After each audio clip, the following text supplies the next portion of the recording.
तो मेरा नाम है सौरभ कुमार। मैं बिहार बोर्ड के बच्चों को, छात्र एवं छात्रों को पढ़ाते हैं। जो मैट्रिक का जो मैट्रिक का सिलेबस में वो हम पढ़ाते हैं बच्चों को। तो आप लोग का फिर से एक बार स्वागत है मैथ मस्ती में। ठीक है, तो जितने भी क्लास 10 के छात्र एवं छात्राएं हैं उनके लिए लेकर के आए हम लोग मैथ। ठीक है, मैथ जो है वह पढ़ा रहे हैं, बीच से पढ़ा रहे हैं। ठीक है, बीच से पढ़ा रहे हैं। चैप्टर का जो नाम है निर्देशांक ज्यामिति है, कक्षा 10 मैथमेटिक्स, निर्देशांक ज्यामिति। चैप्टर का नाम है 7। यहाँ पे देख लीजिए, कक्षा 10 मैथ, चैप्टर होने वाला 7। और चैप्टर का नाम क्या है?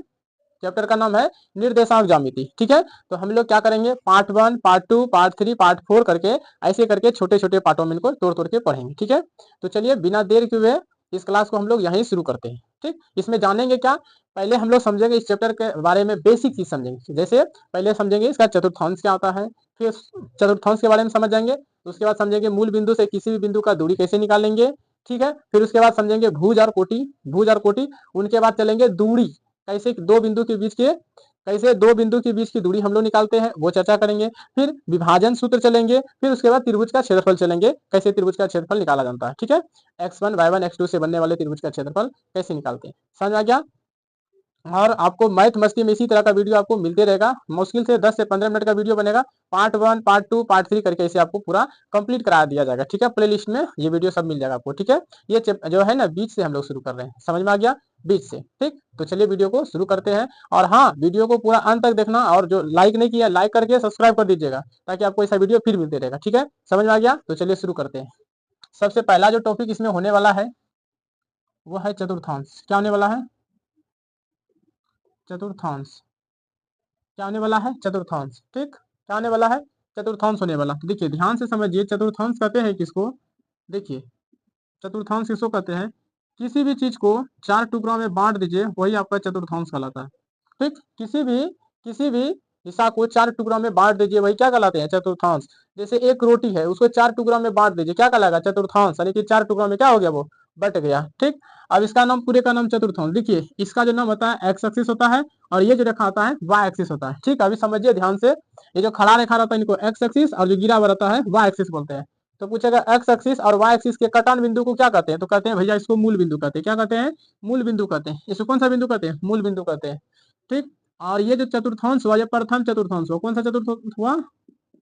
प्रथम पाद। इसको पाद भी बोलते हैं, प्रथम पाद। इसको बोलते हैं द्वितीय पाद। क्या बोलते हैं? द्वितीय पाद। और इनको बोलते हैं तृतीय पाद। क्या बोलते हैं?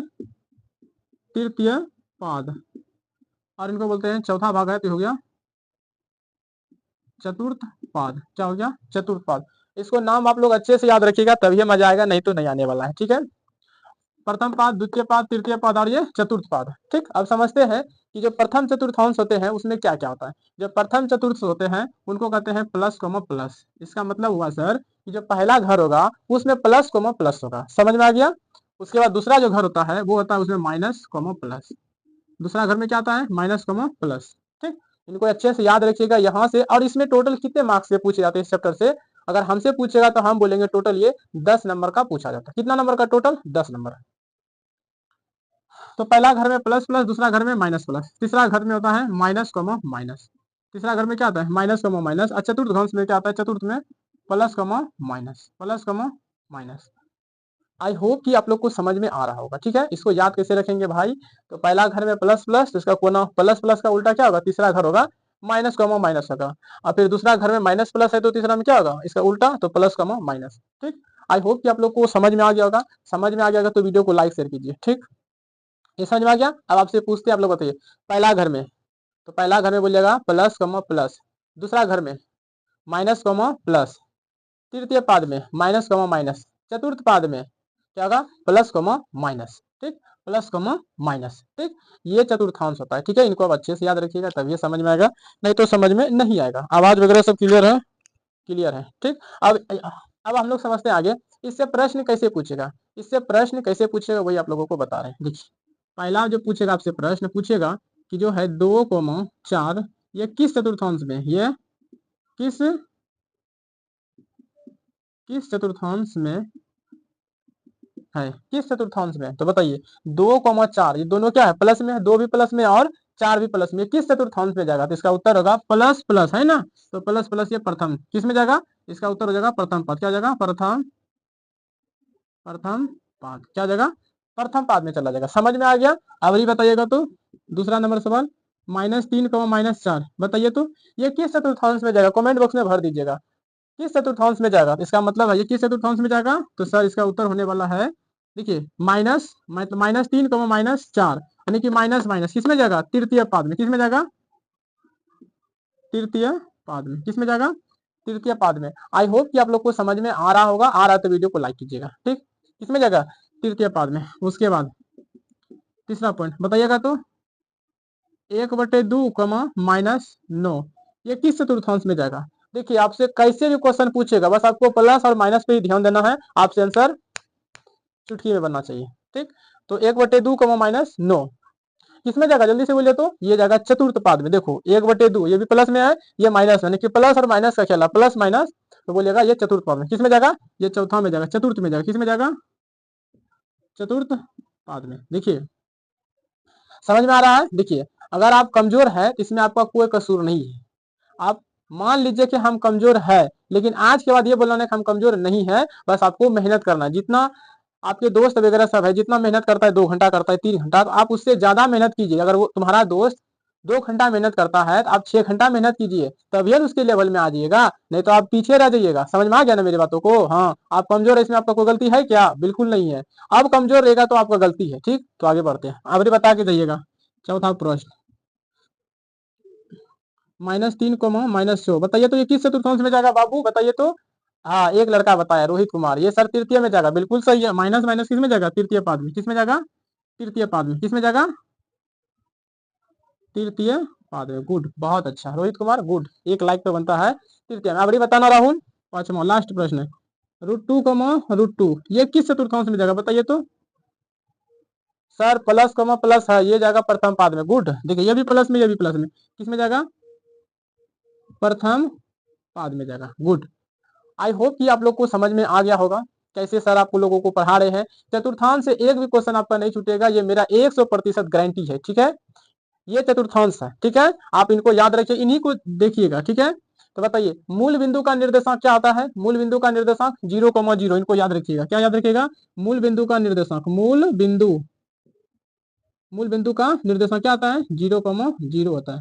मूल बिंदु का निर्देशांक 0,0, ठीक। जैसे अभी आपको पढ़ाए ना, इसका स्क्रीनशॉट इसे लीजिए, इसको लीजिए और ले लिए स्क्रीनशॉट। अब इनको क्या कीजिएगा, घर में, अभी घर में वीडियो को रोक करके चार्ट पेपर जो पीछे में अभी दिए, इनको बढ़िया से उतारेगा, उतार करके नीचे में जो सवाल दिए हैं उनको भी उतारेगा और समझेगा। नहीं समझ में आएगा कमेंट करेगा, सर समझने में नहीं दिक्कत हो रहा है, फिर से बताइए, तो बताएंगे। उम्मीद करते हैं कि आपको अच्छे से समझ में आ गया होगा, ठीक। मूल बिंदु का निर्देशांक 0,0, मूल बिंदु का निर्देशांक 0,0। बताइए तृतीय पाद में क्या आता है? तृतीय पाद में क्या आता है? तो बोलेगा सर तृतीय पाद में माइनस, प्रथम पाद में प्लस प्लस, द्वितीय पाद में माइनस माइनस, और चतुर्थ पाद में प्लस माइनस, ठीक। समझ में आ गया होगा? समझ में आ रहा है सबको अच्छे से? जल्दी से बोलो यस और नो, समझ में आ रहा है सबको? हाँ सर समझ में तो आ रहा है, अच्छे से आ रहा है। आगे बढ़ जाए बाबू, आगे बढ़ जाए, आगे बढ़ जाए, चलिए। अब ये दूसरा पॉइंट देखिए, दूसरा पॉइंट में क्या है, हमने लिए दूसरा भुज और कोटि, बस उसके बाद ये वीडियो क्या आ जाएगा, समाप्त। उसके बाद अगला वाला पार्ट आएगा, दूसरा पार्ट आएगा। समझ में आ गया? चलिए अब दूसरा पार्ट, दूसरा टॉपिक है आपका भुज है और कोटि है। भुज और कोटि किसको कहते हैं सर? देखिए यहाँ पे जो रहता है ना, एक एक्स है, पहला एक्स है कोमा, फिर उसके बाद वाई है। जो एक्स होता है ना उसको भुज बोला जाता है, और जो वाई होता है उनको कोटि बोला जाता है। समझ में आ गया? हमेशा दो चीज दिया रहेगा, एक एक्स का मान दिया रहेगा और एक वाई का मान दिया रहेगा, उसमें आपको बताना है भुज का मान क्या है और कोटि का मान क्या है। समझ में आ गया? चलिए तो देखिए यहाँ पे आपसे सवाल पूछते हैं। पहला सवाल है, जैसे दे देगा 2,8 में, इसमें पूछेगा भुज का मान बता, क्या होगा? क्या पूछेगा? भुज का मान। तो बताओ बाबू भुज का मान क्या होता है? तो देखो दो को दिया है, ये होता है एक्स होता है और ये होता है वाई होता है। तो हमसे पूछा है भुज, तो पहले वाला क्या होता है? भुज। तो भुज का मान कितना हो गया? 2। भुज का मान कितना हो गया? 2। और कोटि का मान कितना हो जाएगा? कोटि का मान कितना हो जाएगा? 8। क्या इसमें किसी को कोई दिक्कत भुज और कोटि में? No sir. दूसरा सवाल दीजिए, दीजिए 8,7 में हमको बताइए कोटि का मान क्या होगा? कोटि का मान क्या होगा? कोटि का मान क्या होगा? कोटि का मान क्या होगा? कोटि, पहले वाले भुज, भुज का मान है 8 और कोटि का मान है 7, इसका उत्तर हो जाएगा 7। किसी को कोई दिक्कत? भूजर कोटि में कोई दिक्कत? नो। एक प्रश्न और दीजिए सर, दे रहे 3.5 0.6। बताइए इसमें भुज का मान क्या होगा? भुज का मान बताइए तो, भुज का मान क्या होगा? भुज का मान, भुज का मान, भुज का मान होगा 0.6। ठीक, इसमें किसी को कोई दिक्कत भूजर कोटि में नहीं? आई होप कि ये वीडियो आपको अच्छे से समझ में आ गया होगा। समझ में आ गया तो वीडियो को लाइक सब्सक्राइब कर दीजिएगा। ठीक है, अब इंतजार कीजिए पार्ट 2 आने का। ठीक, उसमें आपको बताया जाएगा कि मूल बिंदु से किसी भी बिंदु का दूरी कैसे निकाला जाता है, और उनके बाद जो आने वाला है दूरी सूत्र। ठीक है, डिस्टेंस फार्मूला कि दो बिंदु के बीच की दूरी कैसे निकालते हैं। ठीक है, आई होप कि आपको समझ में अच्छे से आ गया होगा। ठीक है, तो मिलते हैं हम लोग नेक्स्ट वीडियो में, तब तक के लिए जय हिंद।